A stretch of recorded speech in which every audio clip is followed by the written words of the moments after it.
So you've put your clutch together, and now you found out that son of a bitch Jerko sent me a clutch that doesn't work. Well, we're going to go over a couple ways to check the clutch to make sure that everything as it should be. Now, to do this, you're going to need simple straight edge. I like the combination square, very handy tool, and standard pair of dial calipers, or these are some digital calipers to make it even easier. First thing let's do is let's lengthen this like so we can put it across what we call the flat part of the clutch, and that's the flat part of the cover right here. Turn on our calipers, let me zero them out.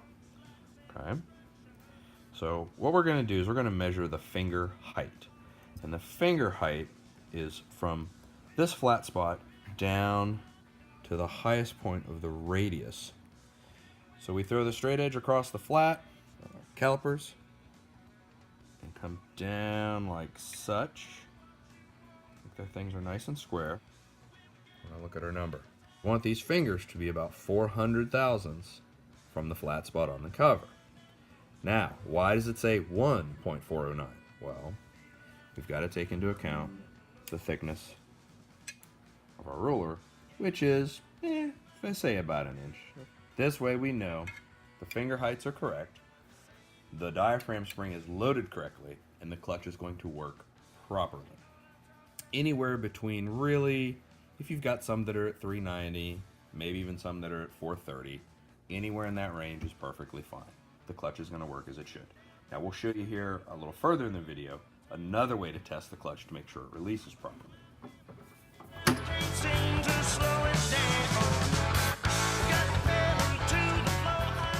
So the other test we can do on the clutch, simple test to make sure it's releasing properly.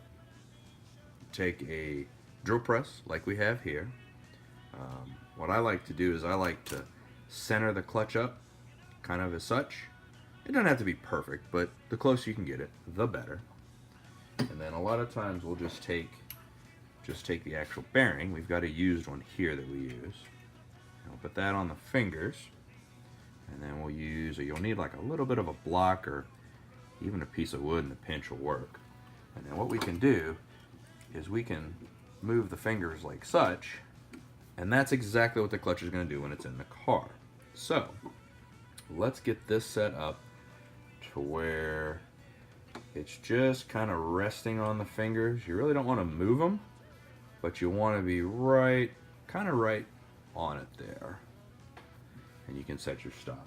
Okay, let's set up our dial indicator. This is actually a pretty nice one. It's on a magnetic base. Makes life a little easier for us.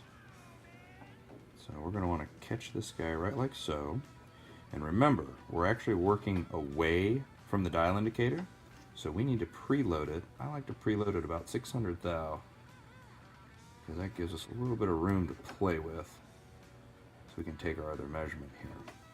So you get it close, and then I actually adjust it in to be right on the 0 point. Okay. So since we're starting at 600, Mantic clutches need a total of 400 thousandths of room to release. So we're just gonna bring the chuck of the drill press down that 400 thousandths and see if the discs will move. So unloosen the stop here, and we bring it down 1, 2, 3, and that will be 4. Now remember, we started at 6, we're subtracting 400, brings us to 200.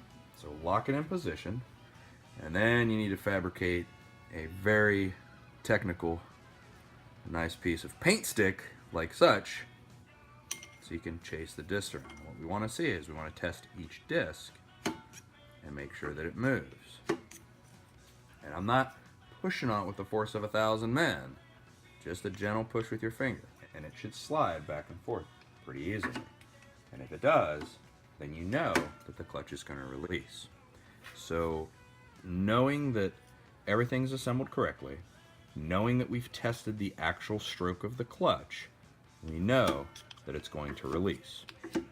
Now, the second part of this is you can check in the car to see how much release you have with your bearing and your setup.